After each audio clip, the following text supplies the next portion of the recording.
ইয়াত আপোনালোকক এটা বস্তু দেখাম যে আমি যেতিয়া তলৰ যিটো জালিটো বনাওঁ তো জালিত বহুতে ভুল কৰে।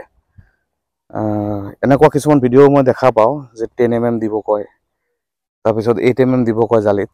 তো এইবোৰ চাওক, আপোনালোকে যদি নিজে এৱাৰনেছ নানে, আপোনালোকক কোনো জোৰকৈ এৱাৰনেছ আনি দিব নোৱাৰে। সেইকাৰণে আপোনালোকক সদায় মই ভিডিঅ'বোৰ দি থাকোঁ যে চাওক, G+2 G+3 বিল্ডিঙৰ কাৰণে আপোনালোকে মিনিমাম 12 mm ৰড ইউজ কৰিব। আৰু ইয়াত যেহেতু আমি JSW ইউজ কৰি আছোঁ, তথাপি আমি 12 mm ৰডটো ইউজ কৰিছোঁ। তো ইয়াত আপোনালোকে চাব পাৰে, এইটো হ'ল 12 mm ৰডৰ জালি বহুত হৈ আছে দুটা ছাইডতে। ইফালেও 12 mm আছে, এইটো ছাইডতো 12, এইটো ছাইডতো 12 mm ৰড আছে।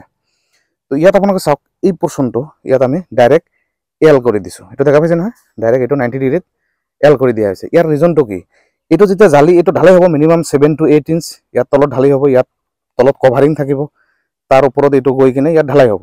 তো এই ঢালাইৰ যিটো ছাইড থাকে, এইটো যদি আপোনালোকে চিধা ৰাখে, এনেকৈ যদি চিধা ৰাখি দিয়ে ৰডটো, এইটো হ'ব কি, এই ৰডটো চিধা যাব। কিন্তু এই ওপৰৰ ফালে যিটো 6 ইঞ্চি যিটো ঢালাই হ'ব, এই ঢালাইটোত আপোনালোকে ৰডটো নাথাকে, ষ্টেণ্ডটো নাপাব। আপোনালোকৰ ছাইডটো কিবা কাৰণত ভাঙি যোৱাৰ চান্স থাকে, ক্ৰেক হোৱাৰ চান্স থাকে। সেইকাৰণে এইটো আপোনালোকে এনেকৈ এল কৰিব।